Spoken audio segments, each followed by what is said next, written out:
দেশে একদিনে করোনা ভাইরাসে আরও ৩০ জনের মৃত্যু, শনাক্ত ২,৮২৮। ঝুঁকি বিবেচনায় কক্সবাজার পৌরসভাকে রেড জোন ঘোষণা জেলা প্রশাসনের। চট্টগ্রামে চিকিৎসক সংকটে ভেঙে পড়েছে সেবা কার্যক্রম। সরকারি হাসপাতালে ৩০০ চিকিৎসকের মধ্যে ৮০ জনের বেশি করোনা আক্রান্ত, অসহায় রোগীরা। পিপিই ও মাস্ক নিয়ে দুর্নীতির অভিযোগ অস্বীকার স্বাস্থ্য অধিদপ্তরের।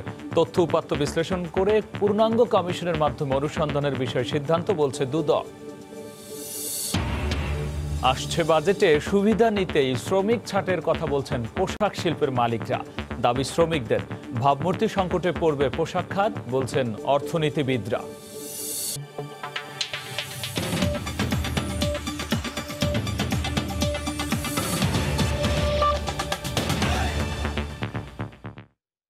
বাংলার সময়ের সঙ্গে আছি আমি গোলাম রাব্বি। গত ২৪ ঘন্টায় দেশে করোনা ভাইরাস আক্রান্ত হয়ে মারা গেছেন ৩০ জন। এ নিয়ে মৃতের সংখ্যা ৮ শতাধিক ছাড়ালো। নতুন করে ২,৮২৮ জনের দেহে করোনা শনাক্ত হয়েছে। স্বাস্থ্য অধিদপ্তরের নিয়মিত অনলাইন বুলেটিনে দুপুরে এ তথ্য তুলে ধরা হয়। ২০ থেকে ৩০ বছর বয়সীরা বেশি আক্রান্ত হলেও ষাটোর্ধ্বরা বেশি মারা যাচ্ছেন বলে জানানো হয় বুলেটিনে। সবশেষ ২৪ ঘন্টায় ২টি ল্যাবে কারিগরি জটিলতায় পরীক্ষা হয়নি। ৫০টি ল্যাবে একদিনে প্রায় ১০% বেড়ে মোট নমুনা পরীক্ষা হয়েছে ১৪,০৮৮ জনের, যা মহামারীর যে কোনো ২৪ ঘন্টায় সর্বোচ্চ পরীক্ষা। একদিনে ২,৮২৮ জনের দেহে করোনা ভাইরাস শনাক্ত হয়েছে। এতে এ সময়ে শনাক্ত বেড়েছে ১৪.৩২%। একদিনে কোভিড জয় করেছেন প্রায় ৬৫০ জন, ফলে সুস্থতার হার বেড়েছে ১১.১%। আগের দিনের তুলনায় ৫ জন কম মৃত্যুবরণ করেছেন। এতে ২৪ ঘন্টায় মৃত্যুর হার কমেছে প্রায় ১৭%। ৪ জুন পর্যন্ত আইইডিসিআর এর পরিসংখ্যান বিশ্লেষণ করে স্বাস্থ্য অধিদপ্তর জানাচ্ছে, তরুণ যুবকরা বেশি সংক্রমিত হলেও ষাটোর্ধ্বরা বেশি মারা যাচ্ছেন। লিঙ্গভেদে শনাক্তের হার পুরুষ ৭১% এবং নারী ২৯%। বয়স বিবেচনায় ২১ থেকে ৩০ বছর বয়সের মধ্যে শতাংশ হারে সর্বাধিক ২৮% দেখা যাচ্ছে এবং তারপরে ৩১ থেকে ৪০ বছরের মধ্যে ২৭%। মৃত্যুর হার বিশ্লেষণে যারা ষাটোর্ধ্ব তাদের মধ্যেই মৃত্যুর হার বেশি দেখা যাচ্ছে। কাজে এই বয়োজ্যেষ্ঠ মানুষদেরকেও বিশেষভাবে অনুরোধ করব, আপনারা অনেক বেশি সচেতন থাকবেন। করোনা ভাইরাসের সংক্রমণ থেকে বাঁচতে মানসিক স্বাস্থ্যের ওপর আবারও জোর দেওয়া হয়েছে স্বাস্থ্য বুলেটিনে। যারা আক্রান্ত হয়েছেন তারা বারবার আদা লবঙ্গ মিশ্রিত গরম পানি খেতে পারেন, ভিটামিন সি সমৃদ্ধ ফলমূল শাকসবজি এগুলো খাবেন এবং ফুসফুসের ব্যায়াম করবেন। অবশ্যই ফুসফুস যেহেতু আক্রান্ত হয়, এজন্য ফুসফুসের ব্যায়াম করে ফুসফুসের স্বাস্থ্য ভালো রাখবেন। বুলেটিনে আরও জানানো হয়, বর্তমানে কোয়ারেন্টিনে আছেন ৫৭,৩৩০ জন। ওমর ফারুক, সময় সংবাদ, ঢাকা।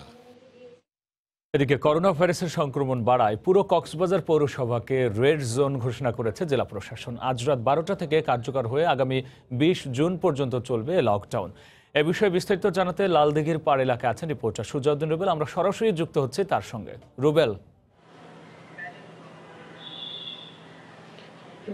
দেশে এই প্রথম কক্সবাজারকে রেড জোন ঘোষণা করা হয়েছে। কক্সবাজারের যে পৌরসভা রয়েছে সেই পৌরসভার ১২টি ওয়ার্ড যে রেড জোন ঘোষণা করে আজ মধ্যরাত থেকে আগামী ২০ জুন পর্যন্ত লকডাউন ঘোষণা করা হয়েছে। এটি কক্সবাজার জেলা প্রশাসক মোহাম্মদ কামাল হোসেন স্বাক্ষরিত একটি জরুরি বিজ্ঞপ্তি জারি করা হয়েছে, যেখানে বলা হয়েছে যে কক্সবাজারে করোনা সংক্রমণ বেড়ে যাওয়ায় এ ধরনের সিদ্ধান্ত নেওয়া হয়েছে। শুধু কক্সবাজার পৌরসভা নয়, এছাড়াও ৮টি উপজেলা রয়েছে। ৮টি উপজেলার যেখানে সংক্রমণের হার বেশি সেখানে ওয়ার্ড, ইউনিয়ন এবং এলাকা ভিত্তিক রেড, ইয়েলো এবং গ্রিন জোনে ভাগ করা হবে। সেখানেও কিন্তু কঠোরভাবে এই যে করোনা সংক্রমণ ঠেকাতে আইন শৃঙ্খলা বাহিনী কঠোরভাবে পদক্ষেপ নেবেন। আমরা গত ৬৩ দিনে দেখতে পেয়েছি যে কক্সবাজারে ৮৭৭ জন করোনা রোগী শনাক্ত হয়েছে। তার মধ্যে ৩৬৪ জন কিন্তু কক্সবাজার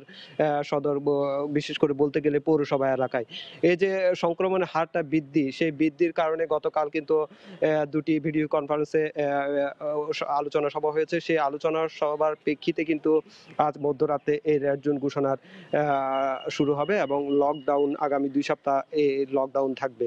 লকডাউনে বিশেষ করে যে নির্দেশনাগুলো এসেছে সেখানে বলা হচ্ছে যে কোনো ধরনের দোকানপাট খোলা থাকতে পারবে না, শুধু পর্যন্ত ফার্মেসি এবং জরুরি কিছু দোকানপাট শুধু খোলা থাকবে, আর অন্যান্য সব দোকান মার্কেট সবকিছু বন্ধ থাকবে। এছাড়াও যে গণপরিবহন রয়েছে সেই গণপরিবহনও বন্ধ থাকবে, শুধু হাসপাতালের যে অ্যাম্বুলেন্স রয়েছে সেটি চালু থাকবে।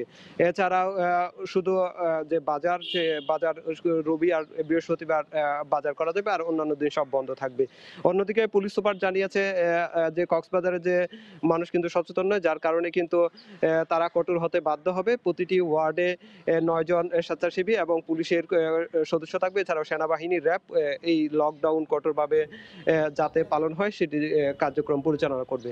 তো রাবি, এ ছিল আমার কাছে করোনা সংক্রমণ বাড়ার যে কক্সবাজারে সেটি সর্বশেষ। আশঙ্কাজনক হারে করোনা ভাইরাস সংক্রমণ বাড়তে থাকায় কক্সবাজার জেলাকে রেড জোন ঘোষণা করেছে প্রশাসন। আর এই বিষয়টি নিয়ে জানাতে যুক্ত হয়েছিলেন সহকর্মী সুজাউদ্দিন রুবেল। প্রয়োজনের তুলনায় চিকিৎসক কম, তার উপর কর্মরত 300 চিকিৎসকের মধ্যে 83 জনেই করোনা আক্রান্ত, মারা গেছেন 3 জন। সব মিলিয়ে চট্টগ্রামের চিকিৎসা ব্যবস্থা বিপর্যয়ের মুখে। আর সমন্বয়হীনতার কারণে প্রয়োজনীয় চিকিৎসক না পাওয়ায় সরকারের অধিগ্রহণ করা বেশ কিছু হাসপাতালেও চিকিৎসা সেবা চালু করা যাচ্ছে না। নুরজামাল আতিকের ক্যামেরায় বিস্তারিত জানাচ্ছেন কমল দে। বৃহত্তর চট্টগ্রামের সরকারি হাসপাতালের পাশাপাশি উপজেলা স্বাস্থ্য কমপ্লেক্সগুলোতে কর্মরত চিকিৎসকের সংখ্যা আনুমানিক 300। এর মধ্যে করোনা চিকিৎসা সহ অন্যান্য রোগের চিকিৎসায় নিয়োজিত 83 জন চিকিৎসক গত 2 সপ্তাহে করোনা পজিটিভ হিসেবে শনাক্ত হয়েছেন। আক্রান্ত একজন সহ উপসর্গ নিয়ে মারা গেছেন 3 জন চিকিৎসক। চট্টগ্রামে করোনা রোগীদের জন্য বিশেষায়িত প্রতিটি হাসপাতালে এখন ধারণ ক্ষমতার 2 থেকে 3 গুণ বেশি রোগী। একদিকে রোগীর চাপ, আর অন্যদিকে চিকিৎসক সংকট, আর এর ফলে চরম বিপর্যয়কর অবস্থায় পড়েছে চট্টগ্রামের স্বাস্থ্য খাত। করোনা রোগীদের চিকিৎসা সেবায় নিয়োজিত চিকিৎসকরা টানা 10 দিন দায়িত্ব পালন শেষে 2 সপ্তাহ হোটেল কোয়ারেন্টিন এবং পরবর্তী 6 দিন বাসায় কোয়ারেন্টিন থাকছেন। এই অবস্থায় হাসপাতালগুলোতে চিকিৎসক সংকট মারাত্মক আকার ধারণ করেছে। যেহেতু আমরা বিভিন্ন গ্রুপে কাজ করতে হচ্ছে, একসাথে কিন্তু সবাইকে আমরা কাজ করাতে পারছি না। এই জন্য কিন্তু আমাদের এই 3য় শ্রেণী এবং 4র্থ শ্রেণীর জনবল অনেক বেশি কম থাকাতে আমাদের কিন্তু রোগীদের সেবা দিতে অনেক সমস্যা হচ্ছে। 10 দিন ডিউটি করে জনবল অফ হয়ে যায়, সেখানে আমাদের পরিশ্রম বা আমাদের সামর্থ্য আসলেই তখন কঠিন হয়ে যায় আমাদের এটা মেনটেন করা। চিকিৎসক সংকট মোকাবেলায় সম্প্রতি 39তম বিসিএস থেকে নিয়োগ পাওয়া 2000 চিকিৎসকের মধ্যে 76 জনকে পদায়ন করা হয়েছে চট্টগ্রামে। করোনা রোগীদের জন্য নির্ধারিত এসব চিকিৎসক নিয়েও সৃষ্টি হয়েছে নতুন জটিলতা। 30 জন চিকিৎসক দিয়েছেন, কিন্তু 30 জন চিকিৎসকের মধ্যে 17 জন হচ্ছে আমাদের নারী চিকিৎসক এবং তাদের মধ্যে 12 জন হচ্ছে আবার প্রেগনেন্ট এবং ল্যাকটেনিন মাদার। কারণ এদেরকে দিয়ে তো করোনা চিকিৎসা করানো যাবে, আলটিমেটলি আমাদের চিকিৎসক পেয়েছি আমরা 18 জন। এদিকে হাসপাতালগুলোতে চিকিৎসকদের দায়িত্ব বন্টন নিয়ে সমন্বয়হীনতার অভিযোগ উঠেছে। অধিগ্রহণ করা হলি ক্রিসেন্ট হাসপাতালে 20 জন চিকিৎসক এবং 35 জন নার্স নিয়োগ দেওয়া হলো, সেখানে রোগী ভর্তি করা হয়েছে একেবারে হাতে গোনা। আবার অন্য হাসপাতালগুলোতে রোগী বেশি থাকলেও চিকিৎসক দেওয়া হচ্ছে না বলে অভিযোগ এই চিকিৎসক নেতার। বেসরকারি হাসপাতালগুলোতে যারা কাজ করবেন কোভিড রোগী নিয়ে, সরকার তাদের কী ধরনের সুযোগ সুবিধা দিবেন সেটি পরিষ্কার নয় বলে অনেকেই কোভিড রোগীদের চিকিৎসায় নিজেকে ওভাবে নিয়োজিত করতে চাচ্ছেন না। সবশেষ তথ্য অনুযায়ী চট্টগ্রামে করোনা ভাইরাসে আক্রান্ত হয়েছেন 3537 জন। এর মধ্যে 17 জন চিকিৎসক সহ মোট সুস্থ হয়েছেন 1200 জন, আর মৃত্যু হয়েছে 85 জনের। কমল দে, সময় সংবাদ, চট্টগ্রাম। বেশ কয়েকদিন ধরেই বিভিন্ন সংবাদ মাধ্যমের শিরোনাম করোনা ভাইরাস প্রতিরোধে N95 মাস্ক ও PPE নিয়ে স্বাস্থ্য অধিদপ্তরের দুর্নীতি। তবে এমন অভিযোগ অস্বীকার করে স্বাস্থ্য অধিদপ্তরের পরিচালক দাবি করেছেন এক্ষেত্রে 9-6 করার কোনো সুযোগ নেই। তবে দুর্নীতি দমন কমিশনের চেয়ারম্যান জানান, সকল তথ্য উপাত্ত নিয়ে পূর্ণাঙ্গ কমিশনের মাধ্যমে দুর্নীতির অনুসন্ধানের বিষয়ে সিদ্ধান্ত নেওয়া হবে। কদিন ধরেই খবরের শিরোনাম থেকে সামাজিক যোগাযোগ মাধ্যমে আলোচনার বিষয় স্বাস্থ্য অধিদপ্তরের সুরক্ষা সামগ্রী ক্রয়ে দুর্নীতি। অতীতের রূপপুর বালিশ কিংবা ফরিদপুরের পর্দা কেলেঙ্কারি ছাপিয়ে এখন আলোচনায় দুঃসময়ে স্বাস্থ্য অধিদপ্তরের এমন কাণ্ড। প্রায় 4 গুণ দামে পিপিই, মাস্ক আর অন্যান্য সুরক্ষা সামগ্রী ক্রয়ের স্বাস্থ্য অধিদপ্তরের এমন চাহিদাপত্র যখন হকচকিয়ে সবাই, ঠিক তখনই সংশ্লিষ্ট পরিচালক বলছেন সঠিক দামই নির্ধারণ করা হয়েছে, এখানে সুযোগ নেই গড়িমসির। হেড কভার থেকে শুরু করে গগলস, আইআই আর এটা সিকিসি, হ্যাঁ, আর কেনাকাটা প্রকল্প পাশ হইলো, কেনাকাটা সব করবে World Bank through UN body, UNICEF, ডব্লিউএইচওর মাধ্যমে। এখানে তো আমরা কোনো কিছু ডাইরেক্ট পারচেজ করব না, এবং ওরা তাই করতেছে। এদিকে গণমাধ্যমে অনিয়ম, দুর্নীতি বা প্রতারণার কিছু খবর আসার পর এ সংক্রান্ত বিভিন্ন প্রতিবেদন সংরক্ষণ করেছে দুদক। চেয়ারম্যান জানান, মাস্ক বা পিপিএর মতো গুরুত্বপূর্ণ সামগ্রীগুলো চিকিৎসক এবং স্বাস্থ্যকর্মীদের জীবনের নিরাপত্তার সাথে জড়িত, তাই এ বিষয়ে সকল অভিযোগ অত্যন্ত গুরুত্বের সঙ্গে নেওয়া হচ্ছে। স্বাস্থ্য মন্ত্রণালয়ের যে গঠিত কমিটি, সেই কমিটির রিপোর্ট আমরা চেয়েছি। রিপোর্ট পাওয়ার পরে আমাদের কাছে যেগুলো তথ্যপাত্র আছে সেগুলো প্লাস ওই রিপোর্ট দেখে বিশ্লেষণ করে এসব ব্যাপারে সিদ্ধান্ত হবে রবি অথবা সোমবার। দেখা যায় যে দুর্নীতি হয়েছে, অনিয়ম হয়েছে, তাহলে এটা একটা মামলা হবে। মামলা হলে যে ইনভেস্টিগেশন অফিসার সে যাদেরকে সম্পৃক্ত করার তার মনে হবে যে এরা সম্পৃক্ত, তাদের সবাইকে আইন আমলে আনা হবে। স্বাস্থ্য খাতের বিষয়ে কোনো প্রকার দুর্নীতি, অনিয়মের কঠোর অবস্থানে থাকবে। এছাড়া দুদক হটলাইন 106-এ স্বাস্থ্য খাতের অনিয়ম নিয়ে বেশ কিছু অভিযোগের কথাও জানান তিনি। রাশেদ লিমন, সময় সংবাদ, ঢাকা। লঞ্চের তৃতীয় শ্রেণীতে মানা হচ্ছে না সামাজিক দূরত্ব। গাদাগাদি করে যাত্রী পরিবহন করায় ব্যাপক হারে করোনা সংক্রমণের শঙ্কা স্বাস্থ্য কর্মকর্তাদের। লঞ্চে যাত্রী পরিবহনের খবর জানাতে বরিশাল নদীবন্দরে আছেন সহকর্মী ফিরদাউস সোহাগ। সরাসরি চলে যাচ্ছে তার কাছে। সোহাগ, আজ সপ্তম দিনের মতো বরিশাল সহ রাজধানীর সাথে দেশের বিভিন্ন স্থানে কিন্তু নৌ চলাচল শুরু হয়েছে। বরিশাল থেকে আর কিছুক্ষণের মধ্যেই নৌযানগুলো যাত্রী নিয়ে রাজধানীর উদ্দেশ্যে যাত্রা করবে। আমরা বরিশাল নদীবন্দরে যে জায়গাটিতে রয়েছি, আমরা একটু দেখাবার চেষ্টা করছি যে নদীবন্দরের পরিস্থিতিটা কি। আমরা নদীবন্দরের পল্টুনে একটা লঞ্চের উপরিভাগে রয়েছি, সেখান থেকে যে অংশটি আমরা যতটুকু দেখানো যায় দেখাবার চেষ্টা করছি। লঞ্চগুলোতে কিন্তু এখন চেষ্টা করা হচ্ছে স্বাস্থ্যবিধি মেনে চলার জন্য, কিন্তু কতটা সবসময় কিন্তু সম্ভব হচ্ছে না। যেমন আমরা একটু দেখাবার চেষ্টা করছি, একটি লঞ্চে তার সামনে কিন্তু সুন্দরবন 10 লঞ্চের সামনে একটি টানাল বসানো আছে, সেখানে কিন্তু থার্মোমিটারের মাধ্যমে যাত্রীদের তাপমাত্রা পরিমাপ করা হচ্ছে, তারপর টানেলের ভেতর থেকে যাওয়া হচ্ছে। কিন্তু এই কার্যটুকু সম্পন্ন করার পর ডেক শ্রেণীর যাত্রীরা যে জায়গাটিতে যাচ্ছেন, এই একই অবস্থা কিন্তু সবগুলো লঞ্চেই, সবগুলোতেই কিন্তু হাতে স্যানিটাইজার দেওয়া হচ্ছে, জীবাণুনাশক দেওয়া হচ্ছে, ভেতরে প্রবেশ করানো হচ্ছে। ভেতরে প্রবেশ করার পর যে যাত্রীরা কেবিনের, তারা কিন্তু কেবিনে প্রবেশ করছেন এবং তারা কিন্তু সম্পূর্ণই সরকারি স্বাস্থ্যবিধি মেনে সেই অনুযায়ী কিন্তু থাকছেন। কিন্তু কথা যেগুলো আমরা বলে থাকি সেই শুরু থেকে এখন পর্যন্ত তৃতীয় বা ডেক শ্রেণীর যাত্রীদের জন্য, যারা অল্প ভাড়ায় রাজধানীতে যেয়ে থাকেন, তাদের সমস্যা কিন্তু হচ্ছে। সেটি হচ্ছে সরকার যে নিয়মটি মেনে চলার কথা বলেন, যাত্রীরা লঞ্চ মালিকদের সাথে কথা বলে যেটা জানতে পেরেছি, তারা বলেন যে তারা চেষ্টা করছেন, কিন্তু যাত্রীরা কিন্তু আসলে সেই কথাগুলো, স্বাস্থ্যবিধি না মেনে কিন্তু সেখানে গাদাগাদি করে বসছে। যতই রেঞ্জের মধ্যে থাকুক, অর্থাৎ যে ধারণ ক্ষমতা লঞ্চের তার মধ্যে থাকলেও কিন্তু স্বাস্থ্যবিধি মানা যায় না। কারণ আমরা যেটা এখন পর্যন্ত যেটা দেখেছি, প্রত্যেকটি লঞ্চের মধ্যে একই অবস্থা। যাত্রীরা কিন্তু একটা পর্যায়ে তাদের যেভাবে বসার কথা সেভাবে বসে থাকেন না, শুয়ে বসে থাকতে যে কিন্তু এক একজনের গায়ের সাথে এক একজন লেগে যান, এবং তারপরে কিন্তু সরকার, WHO, বিশ্ব স্বাস্থ্য সংস্থা এবং স্বাস্থ্য মন্ত্রণালয় সহ সংশ্লিষ্ট কর্তৃপক্ষের যে বিধিবিধান সেটি আর মানা হচ্ছে না। আর এটি আমরা শুরু থেকে বলে আসছি, আর এখনও যেটা আজকে এই সপ্তম দিনে এসেও যেটা দেখছি সেই একই পরিস্থিতি। কিন্তু ভিড় থাকুক বা না থাকুক, স্বাস্থ্যবিধি কিন্তু তৃতীয় বা ডেক শ্রেণীতে মানা হচ্ছে না।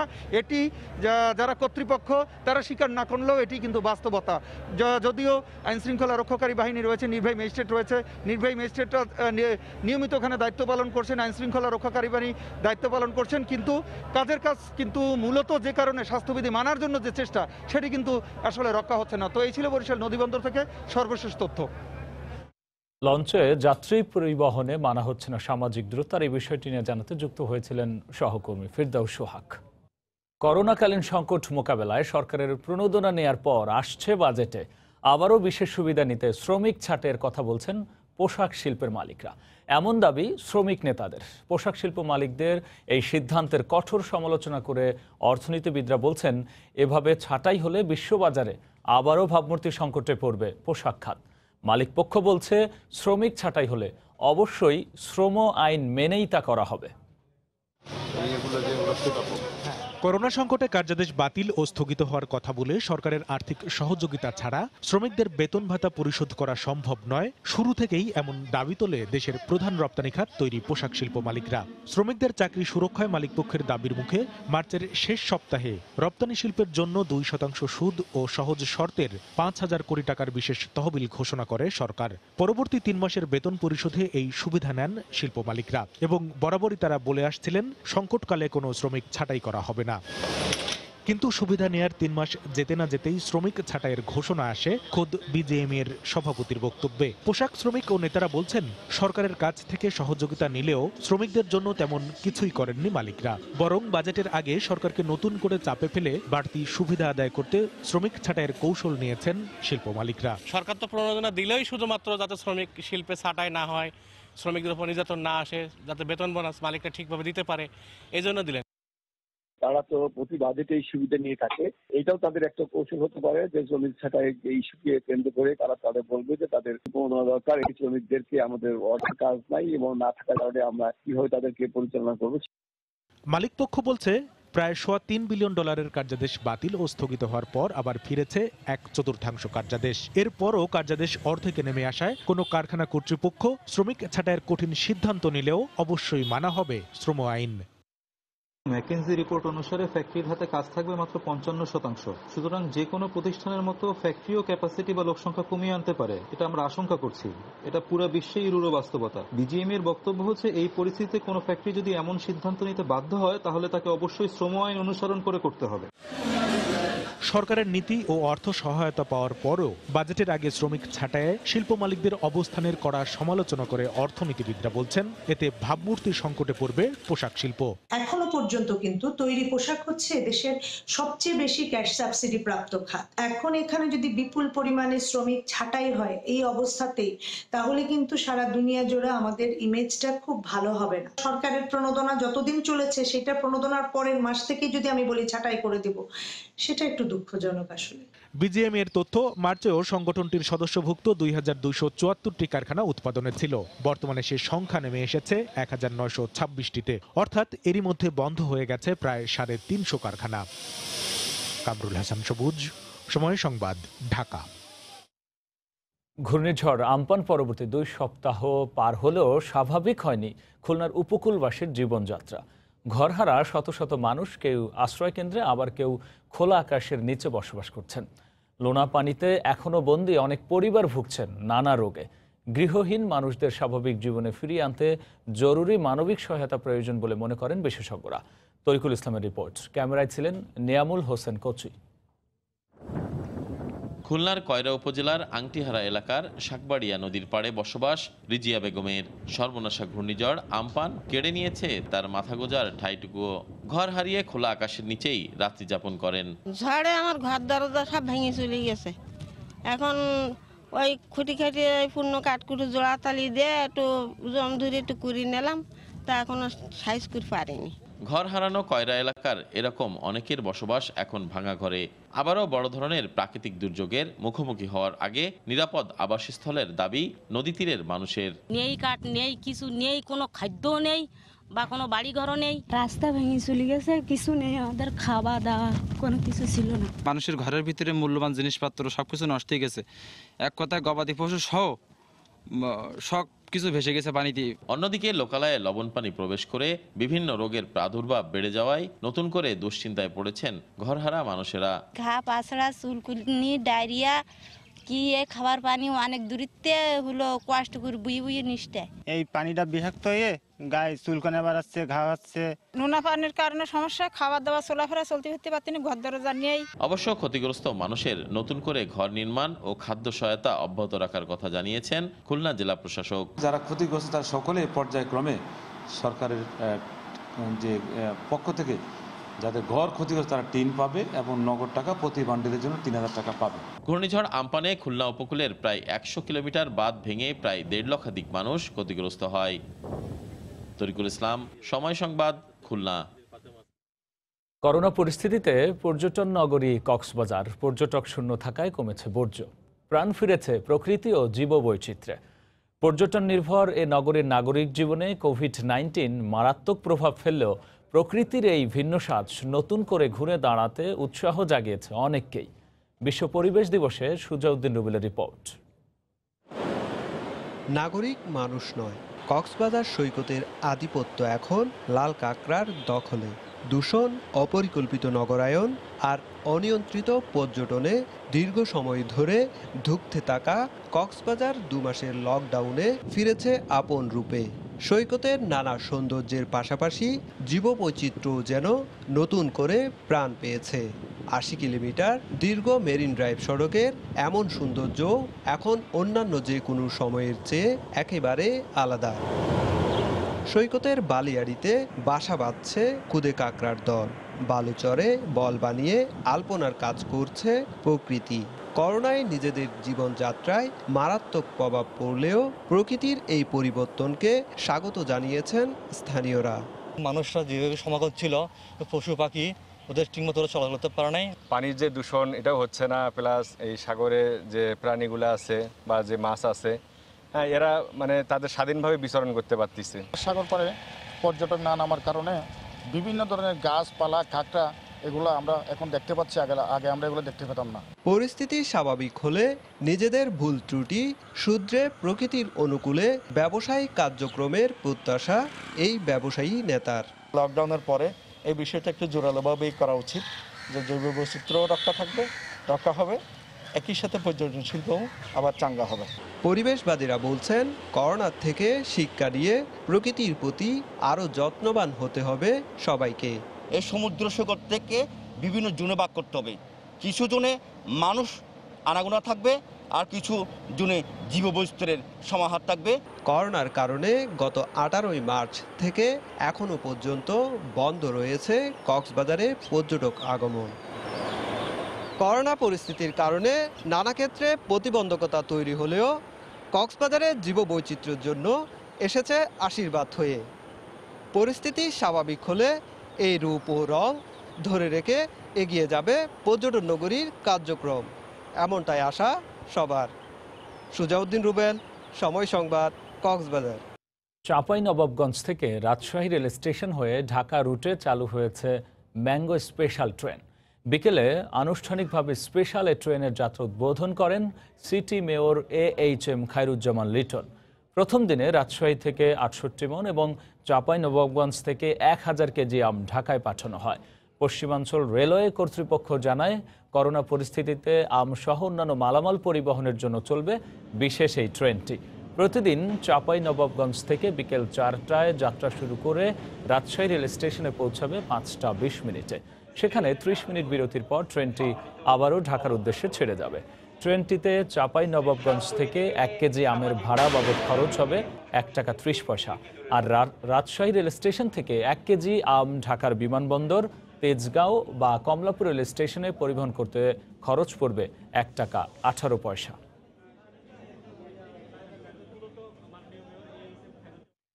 এদিকে চাঁপাইনবাবগঞ্জে আমের ভরা মৌসুম হলেও আবহাওয়াজনিত কারণ ও ক্রেতা শূন্যতায় আম নামাচ্ছেন না বাগান মালিকরা।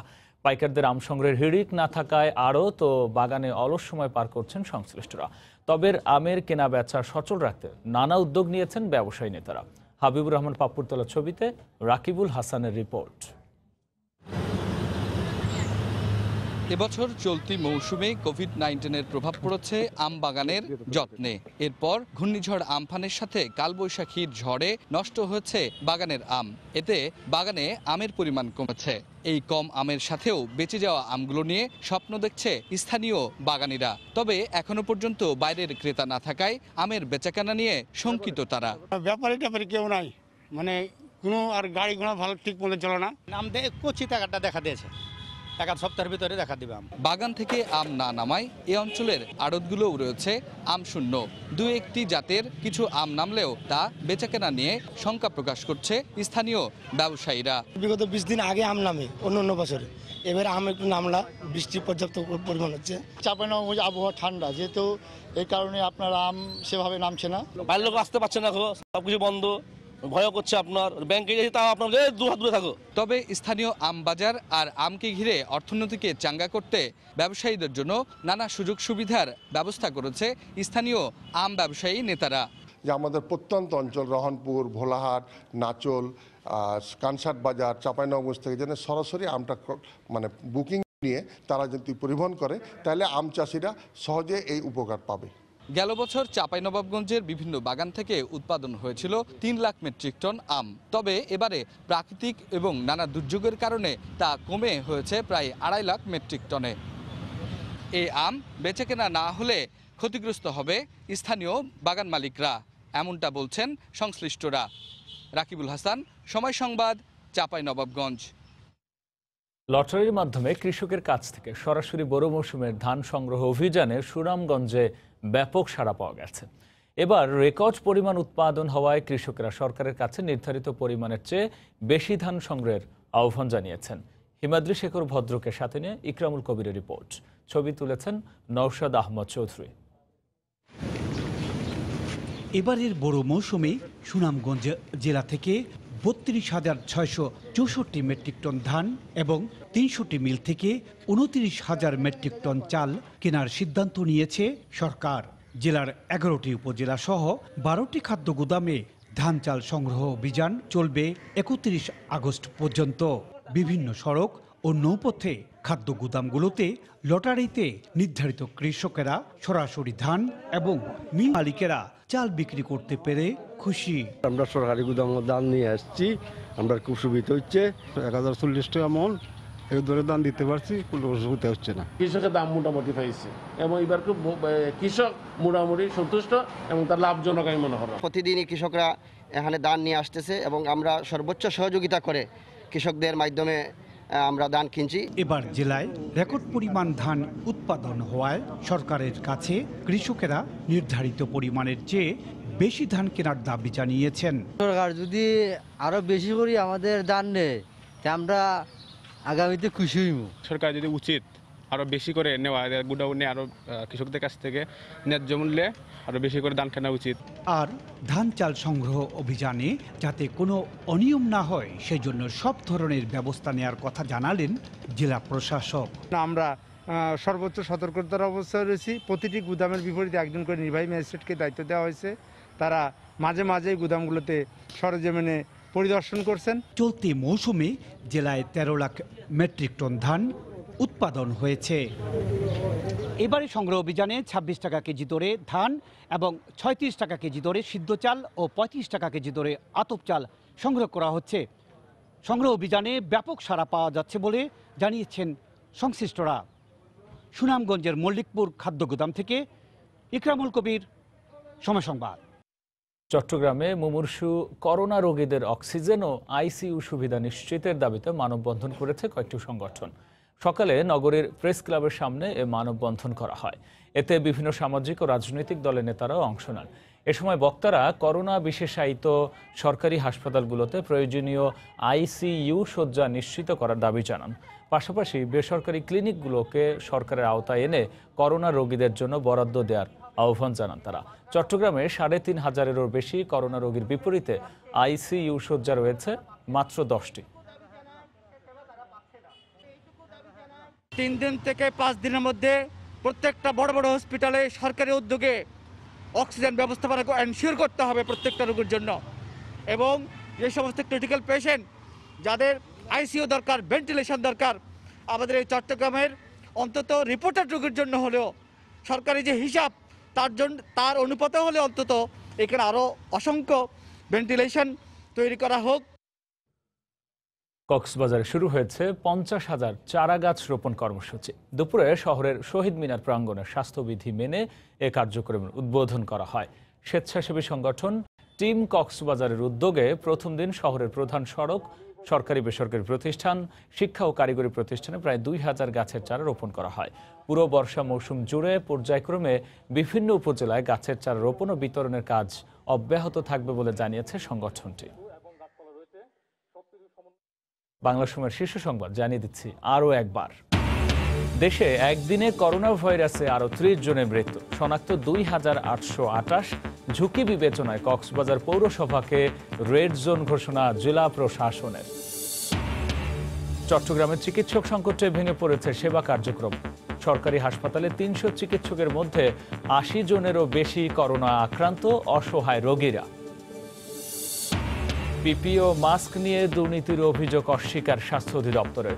তথ্য উপাত্ত বিশ্লেষণ করে পূর্ণাঙ্গ কমিশনের মাধ্যমে অনুসন্ধানের বিষয়ে সিদ্ধান্ত, বলছে দুদক। আসছে বাজেটে সুবিধা নিতেই শ্রমিক ছাঁটের কথা বলছেন পোশাক শিল্পের মালিকরা, দাবি শ্রমিকদের। ভাবমূর্তি সংকটে পড়বে পোশাক খাত, বলছেন অর্থনীতিবিদরা। এই ছিল বাংলা সময়। যে কোনো খবর পেতে ভিজিট করুন সময়নিউজ.tv। আপনার মোবাইলে সময় সংবাদ দেখতেও সব খবর পেতে ডাউনলোড করুন সময় অ্যাপ। সঙ্গে থাকুন সময়।